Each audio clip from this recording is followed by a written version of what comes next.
Yo, we're back.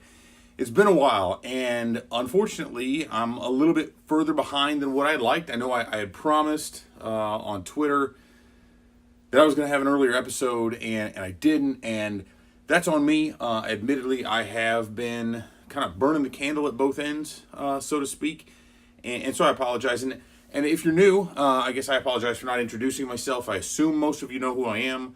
Otherwise, you probably wouldn't be watching. But my name is Evan Altman.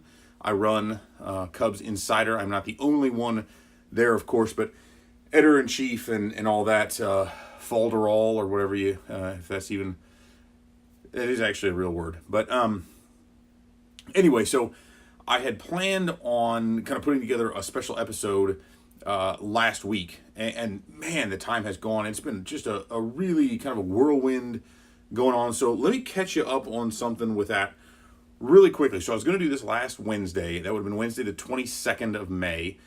Today is Memorial Day, so it's May 27th, so 5 days ago.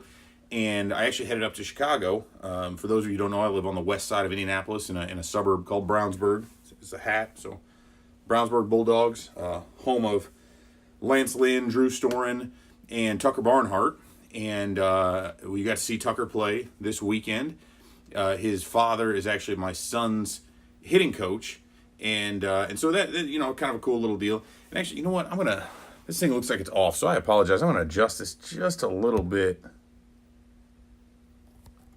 I don't know if I actually even did anything right there. I may not have, and I'm not gonna edit it because I don't really care. Not that I don't care about you and your experience. I just don't. It's the effort is not there. Anyway. So it's just kind of a neat I got to razz Kevin a little bit. But what's cool is my son is a switch hitter, Tucker is a switch hitter, and so I know that the instruction that Ryan is getting has helped develop somebody who made the major leagues. But Gordon Hayward of the Celtics is also from Brownsburg. So anyway, sports are the local Little League in particular is really fun. It's 10-year-olds, man, and it's really kind of this weird political vibe going on with stuff, and got to know the right people or the travel team and all that. So, whatever. So that's where I'm from. So it's about a 3-hour drive to Chicago, right? Do you like the way I set that up? It was a very rushed segue, but I wanted to kind of get there. So there's a lot of things that I can't get up there and do on a regular basis. And so they asked me to come in and be part of an in-studio roundtable for the Lawrence Holmes show on 670 The Score it's from noon to 2, right? And so I'm like, okay, I got to do that, dude. It's a Cubs flagship station. I really enjoy my appearances with Julie DeCaro and calling in and doing that. I've called in on, I don't, they call me, so I'm not like, hey, this is Evan from, Lake of the Woods and whatever, it's Evan from Elgin. But, anyway, so when I call in, but it's like the chance to go in studio is really cool. And I actually in December had gone up and stayed up there because Julie runs the late show. And so I actually got in there and she was like, hey, you want to come in studio for a while? I'm like, yeah, cool. So I come up and then she's like, hey, do you just want to co-host? And I'm like, what? So I ended up in there for whatever it was, a 3-hour show, co-hosting, like asking questions of people, taking calls and reading off the text line. It was wild, and it was the second time I'd ever been in a radio studio, and I think I did pretty well. And so it was a real trip. I got to be in there with Sahadev Sharma and Tony Andracki of The Athletic and NBC Sports Chicago, respectively. So really cool to have been invited, as someone who's not affiliated with a much larger organization, who's not a credentialed beat writer, to be included in that conversation was a real honor. And I got some video of it, so I was like going to get that and really get into it more. But like the traffic sucked, and then I was kind of rushing, and then I was editing some stuff, so I didn't get around to it. I got video of it, and I streamed some of it live on Periscope, so you can check that out. And then later that day, so I was like, well, I'm not going to drive up there to appear on the radio for half an hour and then turn around and drive back. So I stayed in town for the Phillies game, and so there had been this idea that was percolating in my head that like, oh, I want to get another tattoo. And the Wu-Tang Clan is playing in Chicago, as I probably brought up here many, many times, 5 days from now, June 1st. And so I'm like thinking about, man, I kind of want to get a Wu-Tang tattoo. I wanted to get that for my first one ever, and I didn't, and I ended up getting my fraternity letters, and that was like 20 years? Man, it's 20 years ago. I'm old. and I didn't. And so then I was thinking like, oh, I like these designs. I'll go back and forth. My brother's like, well, why don't you do something to incorporate the Cubs too? And I'm like, boom, because like, 4 or 5 years ago, I'd written this piece on Cubs Insider that was if the Chicago Cubs players were Wu-Tang Clan members, and I had the dude, Justin Jabs at the time, and I think he actually works for the Oakland A's and ticket sales maybe now. And I was like, hey, can you do the W flag but with the blue Wu-Tang symbol? And so as what resulted from that, I got to get up on the couch here. I think you can see it. Still a little fresh, but got this done right there. And that was, here we go. That was by Troy Taylor at Deluxe Tattoo on Irving Park. So it is, it's just, if you're familiar with Wrigley Field, Irving Park is like, half a mile or so north. It's one of the exits you can take right off Lakeshore. And Irving Park and Clark, the intersection there is where Graceland Cemetery is, which is where Ernie Banks was buried. And you know what, I'll get to that. But first, you know what I need to do? So, hold on. Let me finish this. I know I'm terrible with these things. So, anyway, I'm like, I need to get it now. Because I was thinking about another shop that was open later. Deluxe is only open until like 8 p.m. And I was thinking about like, man, I'm going to go to the show. And then when we get done afterwards, then I'm like, well, what if I'm drunk? What if there's something else going on? What if? And I want to get it done earlier if I could. And so I made the appointment, got in there. It was awesome. I mean, Troy was great, knocked it out quick. And we were even talking about this. Like, yeah, man, people work all slow, and that's terrible. And there's like that shop, there's no scratchers in that shop. They're all solid. They all know what they're doing. And again, Troy was awesome to work with. Pricing was great. Super clean, super easy. Like I said, got done really quickly. Had some weird aftercare stuff. I tried to use this Tegaderm stuff. I won't get into that. You don't need to be bothered by it. But if you have any questions about that, if you are a tattoo aficionado or a collector or whatever you want to call yourself, or if you're like a total novice to the game, really, the Tegaderm was really cool, like as an early type of a deal to cover it, especially if you're in a job where you have to wear, jeans or slacks or whatever. And it's because the last thing you want is that stuff rubbing up against. Because I've had problems with that. I have another one that healed poorly because I had not had it covered very well, and I had just some irritation from my jeans, and that caused a problem. Anyway, so if you have any questions about that, I'd be more than happy to answer them. So, hit me up on Twitter at @DEvanAltman. You can email me, evanaltman@cubsinsider.com. Really about anything, whether it's this or that or the other. So I was gonna like incorporate that, and I got some pictures of it, whatever, and it's like one of those. Then when you get in the moment, it's like, oh, this sucks, and it's like I don't want to hold this over and get video of it. That's weird. So I didn't, but it was cool. Got to the game, saw Rizzo knock out the D, saw Almora hit a grand slam. That was great, and I bounced out before the game completely finished. I left early in the ninth. Because I had to drive home. And so, timing being such that I left Chicago at about 11 o'clock at night, my time, and got home at about 2 a.m. So, as you can imagine, that sort of set things back. And this weekend, I was back up there again. So, Memorial Day weekend, and I took my son up. We have season tickets in the bleachers. And this past Wednesday, was actually my first game this year. Just, timing and whatnot. But our tickets had already sold. So, I had to buy another ticket. And so I was able to use our tickets this time. Super awesome time, right? We got our bleacher seats. My buddy Danny Rocket, host of the San Ranto podcast and one of the co-hosts of Outside the Ivy on NBC Sports Chicago now, doing big things. He's like, hey, I'm going to be there with my niece. You want us to save you some seats out in left field? I was like, yeah, absolutely. So right next to Will, this dude Tony, awesome guy, another season ticket holder, just super cool, like knows everything. And it like about just the rules of the bleachers and just about the game in general, right? Super knowledgeable fan. And so we were talking to him, and I was like, yeah, we're coming back tomorrow. He's like, hey, we'll save you some more seats. So long story short, had a snafu with our tickets. The app wasn't working. I had to get them printed from the office, and we're rolling in there just like 30 minutes ahead of the game. And he's there. He sees us. He's like, oh, yeah, I got you these right here. And we're right there in the left field well, right next to the video, the LED ribbon board there, where we had just individual seats, right? Like a one-seat section of the bench. My son and I were there. And we just got to hang out, man. And my boy Tommy, got to chill out with him and just hang out in the neighborhood. and go to some little spots around there. Corridor Brewing, awesome. Cafe Tola, those are both right there on Southport. If you are up there and you want to get away, you still want to be close enough to Wrigley, right, to where you can easily walk over there, but you don't want to hit the major spots and drink, $10 Budweiser. Those are a couple of great spots.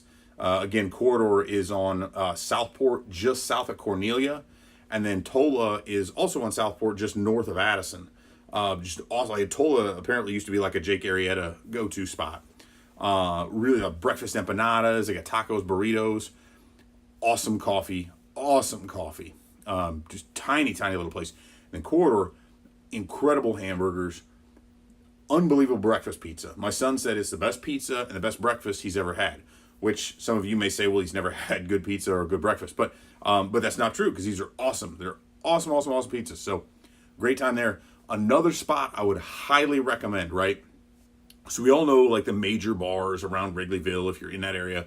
But you definitely, so if you probably pass as you go by. If you get off the Addison red line stop and you're walking down Addison to the ballpark, right there on the right, just right after you get off the stop, is a bar called the Dugout or the Press Box. It was actually on Bar Rescue a couple years ago, but super chill place, right? Because it's not as wild as the other ones, and it's only like $6 for a Bud Light, something like that, which is not cheap by traditional standards, but in terms of Wrigleyville standards, great drink prices, best drink prices you're gonna find. And it's like 4 levels. So they got like a basement area. They got ivy all over the walls, like kind of a cool vibe. And then upstairs, kind of same deal, little bar. And you go up and there's like a party room that's like set up like a living room with a bar up there. They got a rooftop deck that's out there as well. So not like rooftop, like looking out over to Wrigley, but it's just the rooftop of the building. But the cool thing about this is, and the Wrigley rooftops are awesome, right? But you have to have the ticket. You have to do all that stuff. This is just free. You just come up there and you can just chill. They got a bar up there, like picnic table seating. They're gonna set up some louvered rooftop stuff, so like if it's super sunny, they can close those up. But the thing is, you get this view out over the skyline of Chicago. You see the red line going behind here, and you get the building. It's a super cool vibe, like super chill neighborhood spot. So I highly recommend it. Again, that's the Dugout / the Press Box, and go there. Tell them Evan sent you. I was there hanging out with Chris, who runs their promotional stuff. And just, I was like, hey, man, can I check this place out? And I'd heard about it from Brendan Miller of Cubs Related, who, writes for us as well. And then we host the Cubs Related podcast on Cubs Insider.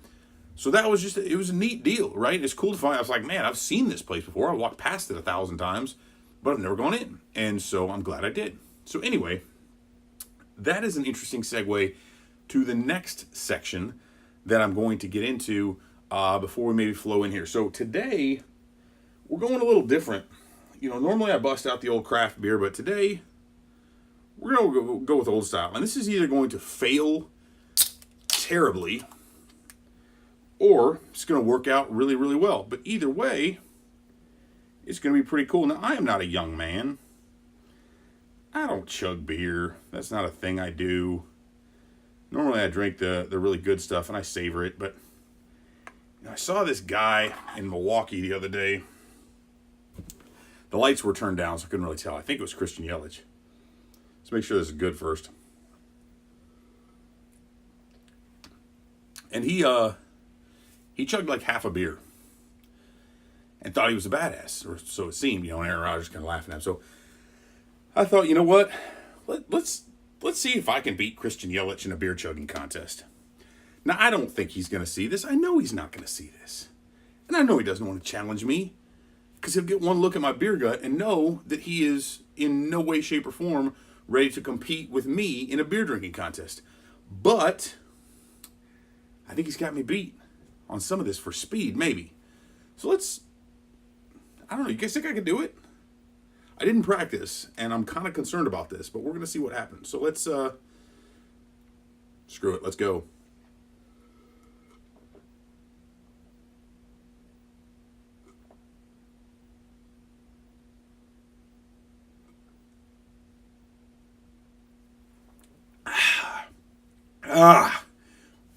Woo! I was a little worried there for a second that I was going to vomit right on the screen. So you'll pardon me if I belch here later, but you know what? I did leave a little bit, so I guess I cheated, but I still drank a hell of a lot more than Yelich did. Anyway, I'm actually pretty proud of myself for that, so that's pretty cool. So let's move on and talk about it's just kind of the craptasticness going on right now. Cubs have dropped a couple straight. They dropped 2 out of 3 to the Reds. Jumped out in front in the Monday night or the Monday afternoon game. There was a belch. See, I don't edit these things out. That's why you love this. That's why you need to be here for this content. This is raw, unfiltered stuff.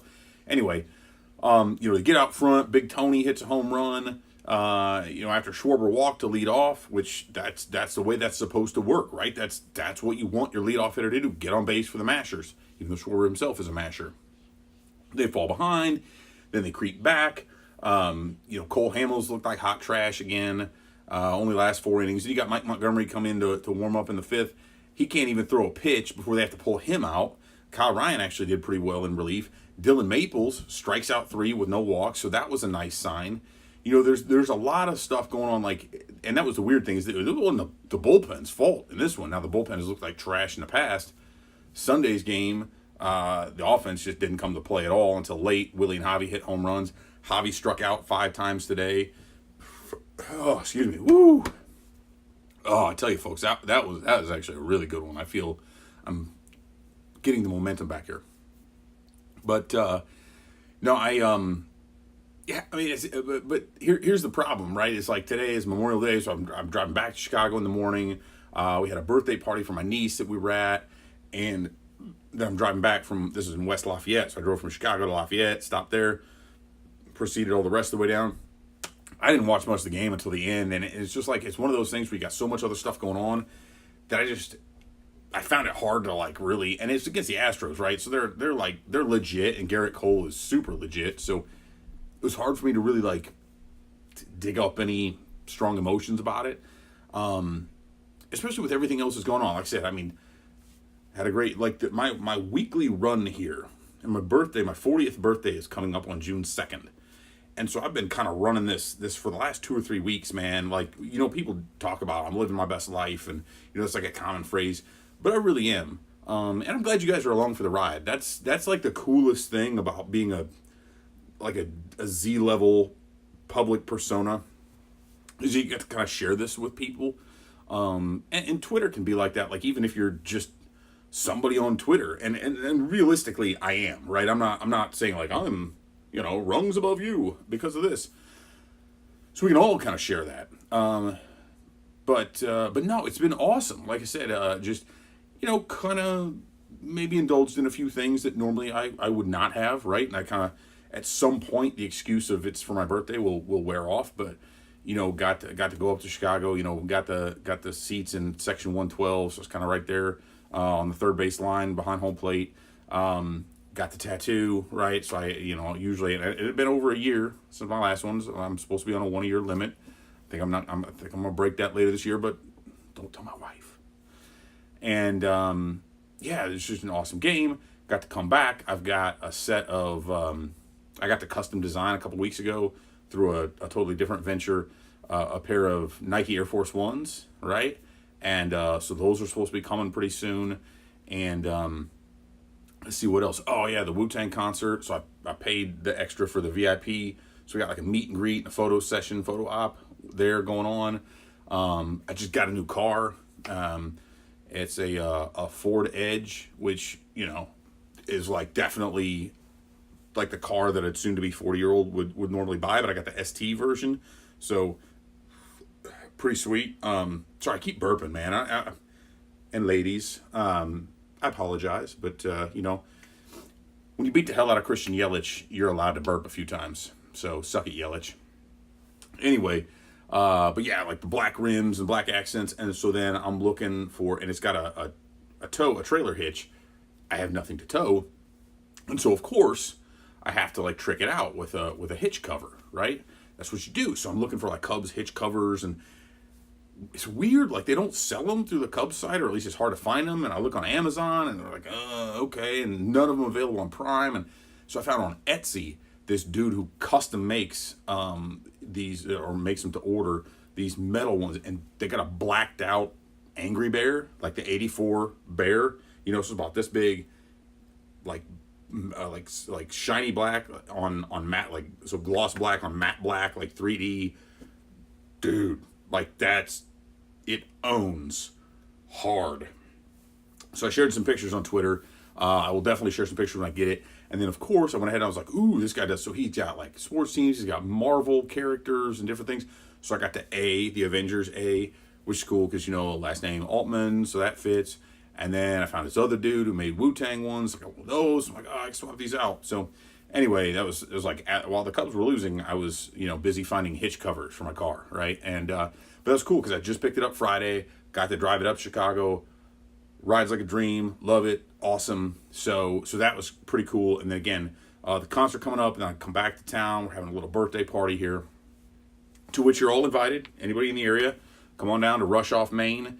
I'm pointing to it as if, oh yeah, turn that way and you'll find it.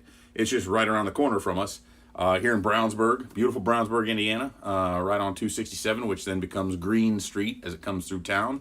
It's like the only restaurant in this brand new, $10 million complex that they built. Maybe, actually, it's probably way more than 10. It's probably like 80 million. But it's awesome Chicago themed foods, like the sausage, the Italian beef, some great smash burgers, stuff like that. So we'll do that. And then whoever wants to come back, I got a ton of barrel aged beer that I got to drink through. So we're gonna make a day of it. But yeah, I really just kind of brought this in here to bring a few things together. And then, the last thing I want to talk about, we got some really unfortunate news earlier today, and this is Memorial Day, that Bill Buckner had passed away. And that, it's weird because, like, I have no recollection of Buckner as a Cub.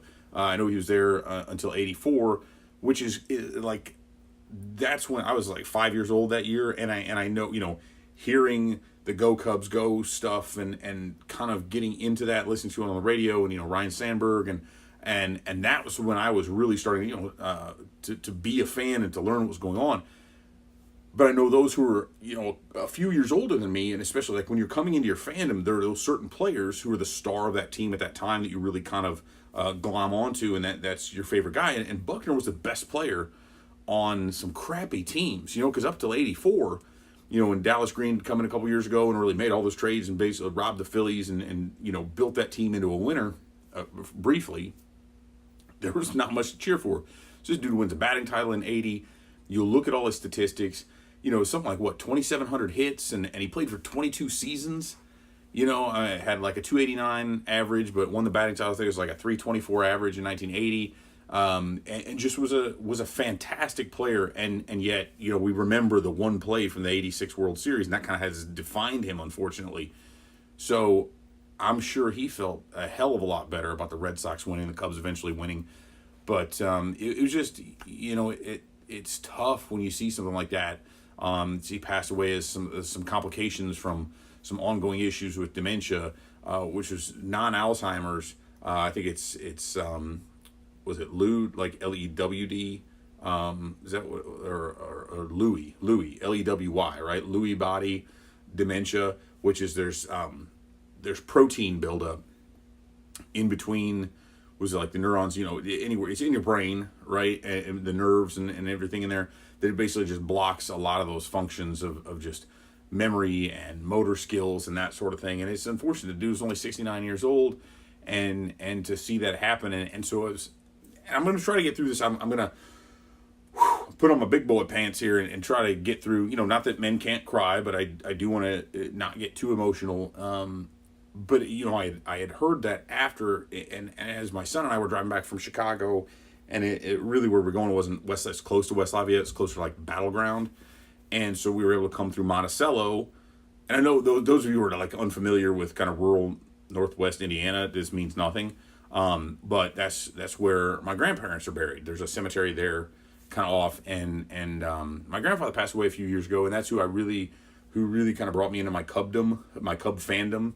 And my grandmother passed away well before him, and that was in 93, and she was only, I think, 63 years old at the time. 65, she was 65. So she was born in 28, and then died in 93. So 65 years old, and she had been diagnosed with Alzheimer's when she was 57. 57, and so like that just, and then she was, it was tough, right? And so now I'm like, man, my parents just turned 64. My mom just did, my dad's about to, and they're 64, and she was only 65, and that's kind of weird. Anyway, so that just sort of hit me in a weird way. And it just, and by all accounts, Buckner was one of those dudes that like everybody loved. Like, he's just an awesome guy. And he had kind of been vilified in a way, not through no fault of his own. And I think people kind of look at it as that play, and they didn't really think they were ascribing that to him, but that had to have been tough. So it was just tough news there. And but the one other thing, and speaking of like visiting someone's grave and people who were, who you just fell in love with as a player, and kind of as you knew, my son and I went to visit Ernie Banks' grave at Graceland Cemetery there, as I mentioned earlier, north of Wrigley. It's right there at Irving Park and Clark, and it's a massive cemetery. Like, if you have not been there as a Cubs, even if you're not a Cubs fan, like, it is incredible. There's a lot of other famous people that are buried there, and I highly recommend, like, if you have time, to really go and walk through it. Like, don't just drive through, like, walk. They actually do tours. We went, and it was Sunday morning, and we got up and walked from, we were staying over at around Lakewood and Eddy Street, so just south of Addison. And so, you walk up Southport and hang a ride on Irving Park, and there it is. And so, early in the morning on Sunday, there's nobody out, right? And it was kind of overcast, supposed to spring, and it sprinkled on us for a while. So of course nobody's out there. And you go through, and it's like like Cyrus McCormick, right, who invented the mechanical reaper, is buried there, tiny little headstone.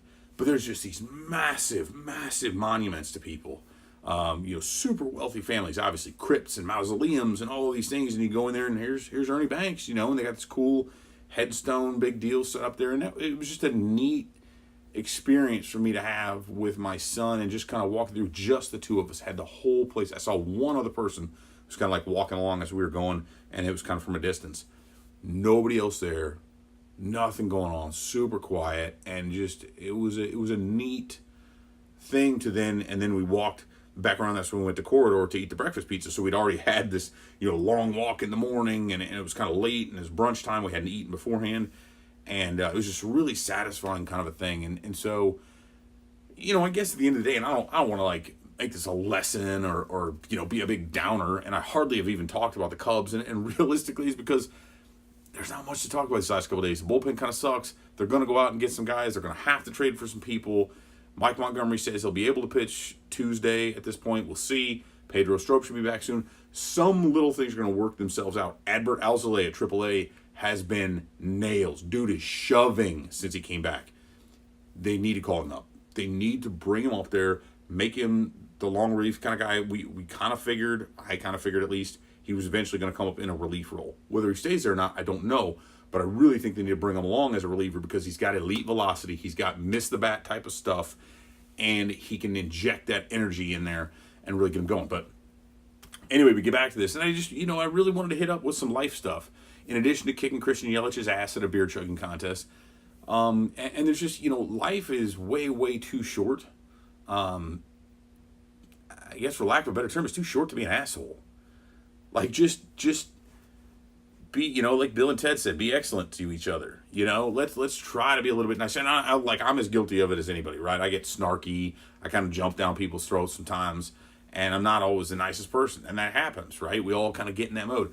But I'm just sitting there looking around at all these things that I have that I take for granted so often. And you guys are a part of it, right? Like, whether there's 50 of you that watch this, or 100 of you, or 5,000, we're all kind of in this whole thing. And I feel a duty to those of you who are watching to just be a little bit better for you. And I would hope that you have someone in your life that you feel the need to be better for. And if we can all do that, right? Like, because I want to be that guy who God forbid, well, at some point I'm going to shuffle off this mortal coil, and somebody, I hope, would miss me, maybe. You know what I mean? Like, I don't want to be that guy whoever's like, like they're saying, oh yeah, that's too bad, and then it's like, oh, thank God that son of a bitch is gone. So anyway, now that's like my old man talk for the day. So no, but it's super super cool. So it was just really neat, and I was reminded of that just being able to talk with some friends and meet some folks and hang out with some people this weekend that reminded me of the things that have been made available to me, and the kind of some of the, what do you want to call them, blessings, whether you want to call them just good fortune or what, that has come along from this whole thing with the blog stuff and just kind of being out there. So I've already gone on too long. My phone's probably about to die. Thankfully, I got a new phone that's got a greater storage, because the last one was like every time I would record this, I would have to delete all my apps in order to get it uploaded, and then I had to bring all the apps back. So anyway, I don't have to worry about this. It's like 128 gigs, so it's pretty cool. So anyway, thanks again for being here, and you know what? I have an empty glass, but I will toast you just the same. And thank you for joining me here on Inside Corner.